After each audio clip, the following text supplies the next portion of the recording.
Hola, ¿cómo están? Bienvenidas y bienvenidos a una nueva semana de cursado de investigación de la comunicación uno, en esta modalidad tan particular y en este momento tan especial y de tanta excepcionalidad que nos atraviesa. Queremos comentarles junto con Diana que en el aula se han incorporado unas 36, 37 estudiantes, de los y las cuales 21, 22, poco más del 50% han entregado las dos actividades que les propusimos y están escribiendo, se han presentado y se han mantenido con cierta participación, digamos, dentro del cursado. Así que, bueno, aprovechamos para preguntarles si andan por ahí quienes no lo hicieron, quienes aún no han entregado actividades o no han participado del cursado, que nos cuenten, en todo caso, por qué y cuáles son las situaciones, de modo que también con Diana podamos darnos estrategias para incorporarlos si eso fuera posible. En segundo término, y una cuestión también eh, como aviso, digamos, operativo, que creo que alguna mención hicimos hace unas semanas, recordar que los textos que nosotros les proponemos para ir siguiendo cada uno de los temas de la asignatura no son textos escritos para la asignatura, por lo cual seguramente nosotros desde la cátedra enfatizaríamos otras cuestiones, profundizaríamos algunas, no diríamos otras.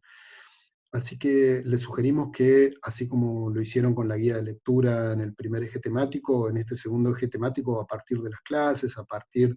de las próximas actividades que ya les vamos a proponer la semana próxima, puedan identificar cuáles son las cuestiones de esos textos que nos interesan, que nos parecen significativas y de las que ustedes se tienen que apropiar y reflexionar sobre ellas, y eventualmente si tienen dudas, consultarnos, digamos, ¿no? Utilicen todo lo que tengan a su alcance, pero bueno, así como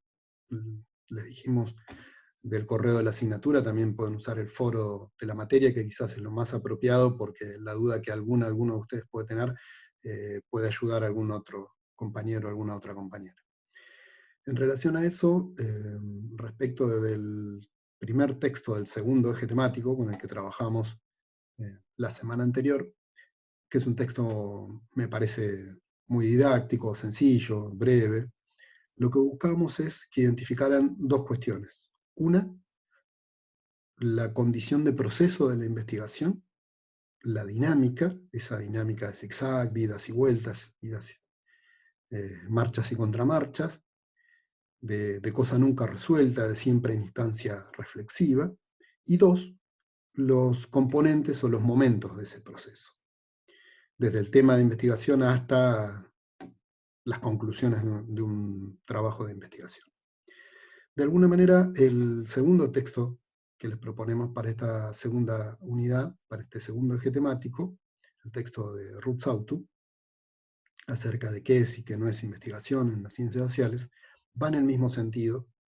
tiene o presenta una muy buena definición de lo que es la investigación, de su carácter acotado, histórico, y fundamentalmente de su caracterización a partir de la integración y la articulación entre componentes teóricos y componentes empíricos. Ese diálogo, esa tensión que se produce y que va resolviendo quien investiga entre la cuestión teórica y la cuestión empírica, implica el diálogo entre las teorías, entre aquello que de las teorías quien investiga se apropia, redefine, reorienta y utiliza, y el mundo de lo real, por llamarlo de alguna manera, de lo empírico, de lo concreto, que abordamos a partir de instancias metodológicas, ¿no? A partir de una estrategia metodológica, de técnicas y de procedimientos. En ese sentido, préstenle fundamentalmente atención a este centro del texto de Sautu para ir siguiendo la materia y nuestra propuesta, digamos, reflexiva respecto del proceso de investigación en esta unidad.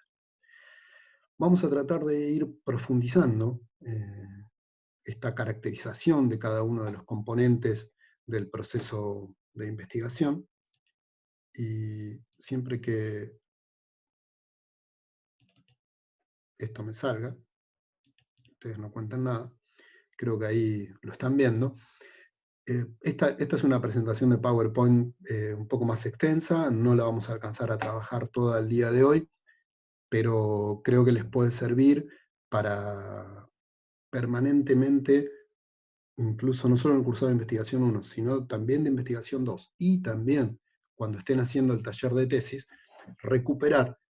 cuáles son esos componentes básicos del proyecto y qué implican, ¿no? Del proyecto o del proceso de investigación. Acá están presentados como componentes básicos del proyecto, que, que es, digamos, el proyecto es como el recorte institucional que alguien presenta para, no sé, para una beca, para que le evalúen un proyecto de tesis, para un proyecto de investigación en general, pero lo que intentamos es pensarlo en términos de proceso. Si ustedes ven, de algún modo repite los componentes que ustedes ya vieron en el eje temático, perdón, en el texto anterior, la semana pasada. Me gustaría destacar que aquí, me fui para adelante, me quiero ir para atrás, el estado del arte y el marco teórico, claramente están diferenciados, serían parte, ¿sí?, de lo que llamamos la cuestión teórica, de lo que llamamos la cuestión conceptual, de lo que de algún modo muestra cuál es el conocimiento en el tema, qué han investigado otros, en qué tradición se ha estado trabajando este tema con el que yo voy a realizar la investigación, esto es el estado del arte, y en el marco teórico cómo se realiza o cómo se conceptualiza ese fenómeno, cómo se lo concibe, cómo se lo piensa, cómo se lo entiende. Y si observan, aquí tenemos, digamos, las decisiones de diseño metodológico, ¿no? La estrategia general, la referida a la población, a las técnicas de recolección y al plan de análisis. La idea de que esto sea circular es porque justamente no es un proceso lineal, sino es un proceso que vamos resolviendo, y a medida que resolvemos un tema debemos revisar los que resolvimos antes y lo que estamos proyectando, ¿no? Esa tensión permanente de ida y vuelta y de zigzag que conversábamos la semana pasada. Ustedes van a encontrar, les decía, en este PowerPoint todo el recorrido del proceso de investigación, desde las ideas iniciales hasta, digamos, lo que sería el cierre del proceso. La idea es que esas ideas iniciales no surgen sobre, digamos, no surgen sobre la nada, sino que se van constituyendo, se van configurando, se van pensando a partir del recorrido académico de cada investigadora, investigador, de su propia experiencia, de su experiencia personal, de su experiencia profesional, de las lecturas teóricas que va realizando, de su incorporación a otros grupos de investigación. Cuando Sauto en el texto les hable de institutos de investigación y más, trasladémoslo acá a nuestra realidad pensando en términos de proyectos de investigación, ¿no? Ustedes saben todas las docentes investigamos y formamos parte de proyectos de investigación, y en ese proceso, y en esos proyectos se incorporan muchas veces estudiantes o se van conectando a partir de sus tesis. Entonces, a veces una fuente posible de ideas surge de estos proyectos, de estos grupos de investigación, lo que llama Sautu, lo que denomina institutos, ¿no? Esas ideas iniciales también pueden surgir de una revisión bibliográfica, de decir, bueno, a mí me interesa este tema,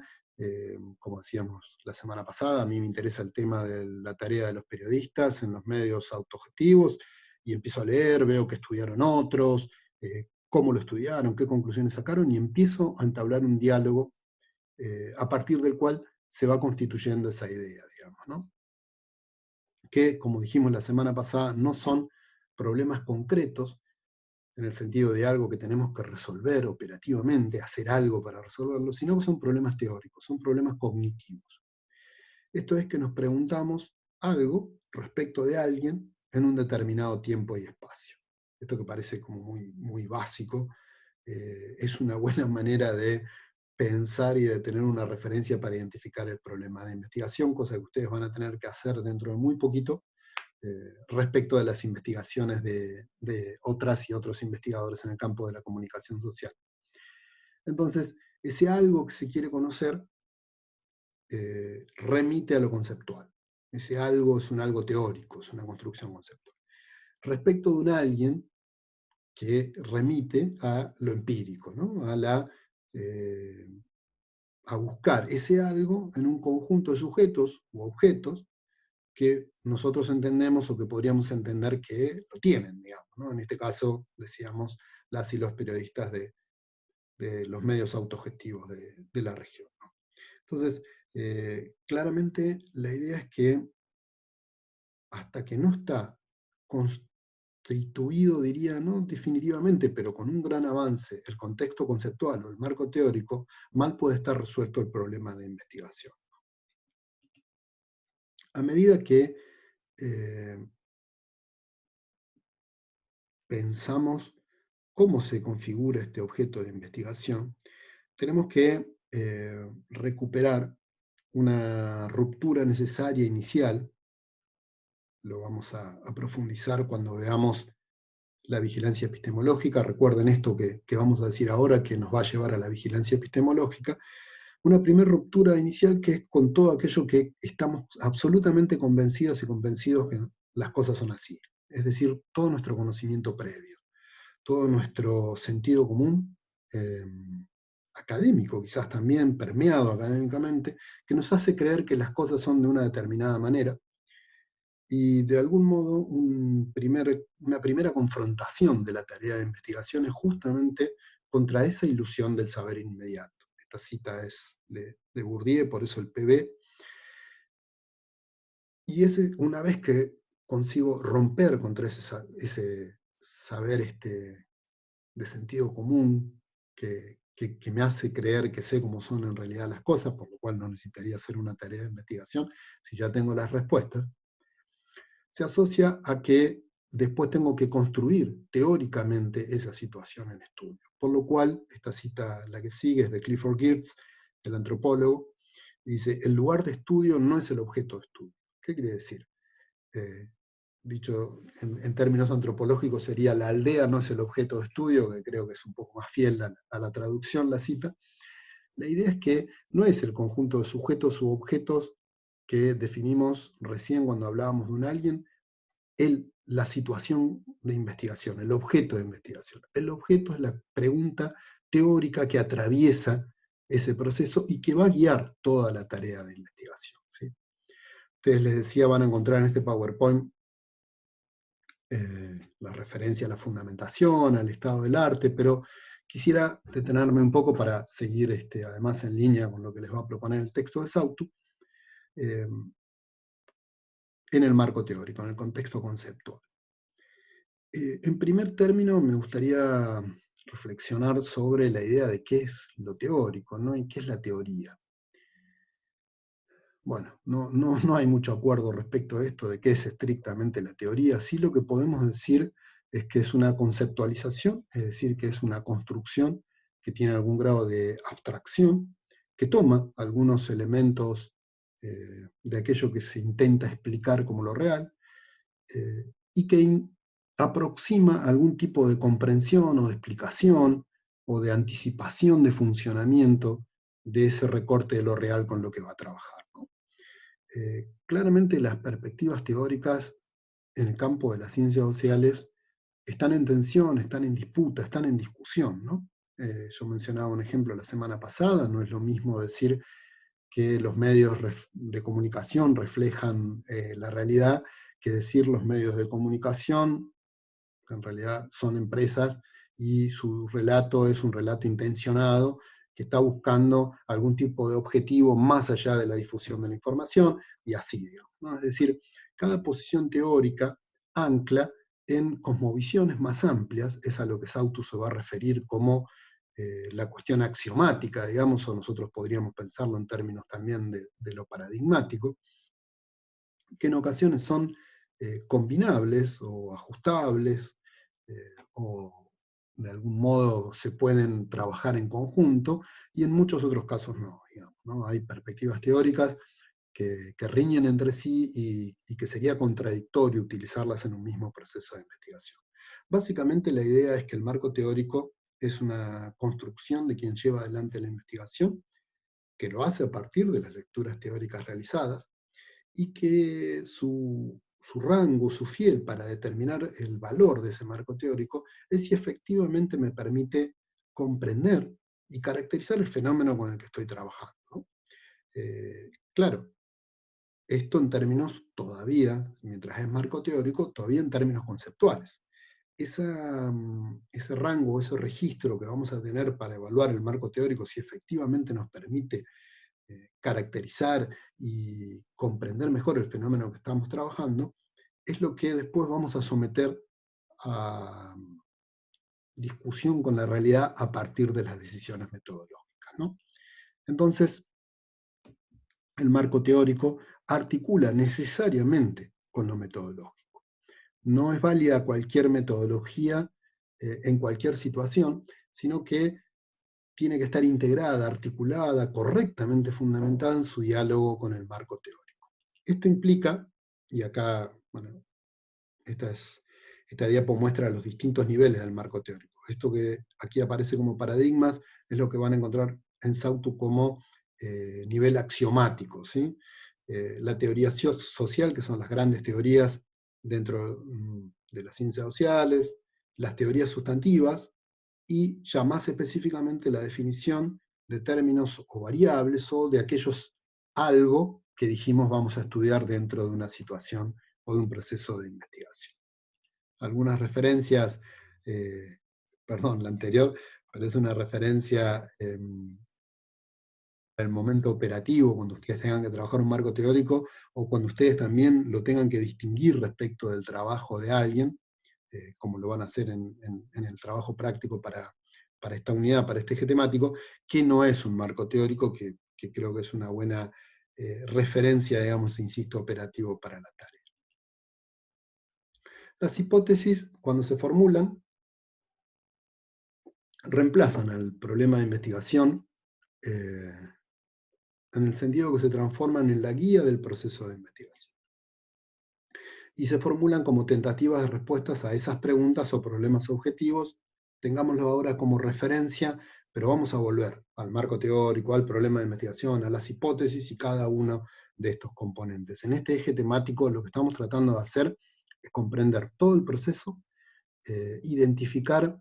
diría, básicamente cada uno de esos componentes, y después en el resto de investigación 1 y en investigación 2 lo que vamos a hacer es meternos adentro de cada una de estas componentes del proceso para ir desandándolos, desarmándolos y trabajándolos con mayor profundidad. Quería llegar para, de algún modo, acompañar la lectura del texto de Sautu, y también porque me encantaría trabajar esto en un par de clases de 2 horas, pero los audios y las grabaciones y demás se ponen densas pasando determinado tiempo, imagino, sobre todo para ustedes, digamos, para poder seguirlas y demás, así que vamos a hacerlo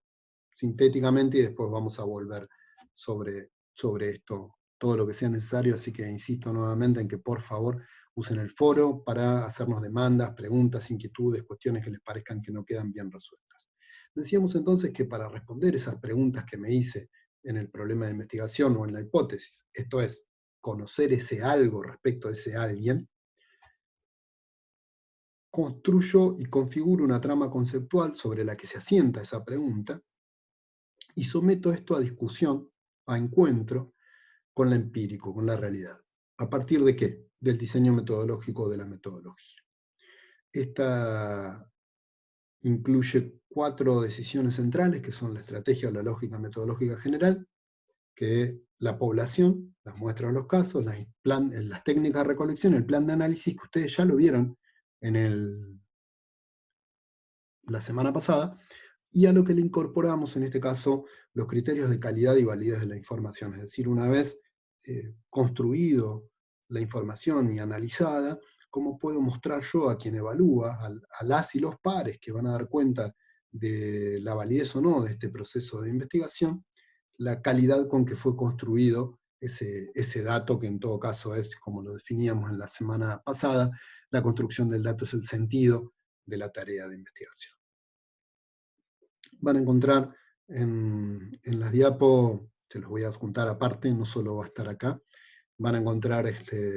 las distintas, una breve caracterización de cada una de estas decisiones, de la estrategia general, de la población, de las muestras, ¿sí? De las técnicas de construcción de datos, del análisis, perdón, del análisis de los datos, y también, de algún modo, la reintegración, digamos, de estas cuestiones y de estos componentes del proceso dentro de esto que acá intenta mostrarles que las conexiones son muy diversas, ¿sí? Y permanentemente asociadas entre los distintos componentes y entre los distintos momentos del proceso. Así, la idea es que puedan identificar claramente la dimensión teórica de la tarea de investigación, la dimensión empírica de la tarea de investigación, y también puedan ir enfocándose en cada una de estas dimensiones y en cada uno de estos componentes hasta donde les permita, digamos, el tiempo, y hasta donde les permita la... Estaba mirando el tiempo para ver si no era demasiado, y hasta donde les permita eh, comprender esto tan en abstracto, ¿no? Por ahora está como muy en abstracto. Les proponemos que lean el texto de Sautu, a quienes no pudieron hacerlo, que lean también el primer texto, el de Valdés, Andueta y demás, que sigan, si ustedes quieren revisar el PowerPoint como un modo de tener un repaso de todo eso y una mirada integral. Y a partir de la semana que viene vamos no solo a pensarlo en términos tan abstractos, o en todo caso en vez de seguir pensándolo en términos tan abstractos, vamos a intentar hacer el ejercicio de reconocer cada uno de estos componentes, el tema, el problema, el marco teórico, las decisiones metodológicas, las diferentes decisiones metodológicas, como las características del proceso que podamos encontrar en artículos en los que investigadoras e investigadores dentro del campo de la comunicación social vayan dando cuenta de sus procesos de investigación. Así que bueno, esperamos que puedan leer y que en la próxima semana nos encontremos para dar continuidad, tratando ya, como decíamos, de no dejarlo en el terreno tan abstracto, e insistimos, no está Diana acá, pero podría estar acá, e insistimos que hagan todas las dudas, que todo lo que sea consulta, pregunta, duda y demás, no se las queden y nos la hagan a través del foro o a través del medio que a ustedes les parezca, porque eso es un insumo muy importante también para nosotros para saber si estamos bien, si la estamos pifiando, si tenemos que reorientar, si, o lo que sea. Así que en ese sentido también agradezco, creo que fueron Rocío y Antonella, que la semana pasada rápidamente detectaron que no estaban bien los audios, no sé muy bien qué pasó. Mi llegada a este mundo es un tantito compleja y a veces sale y a veces no. Así que les pido disculpas otra vez y gracias por la paciencia, y nos estamos viendo entonces la próxima semana.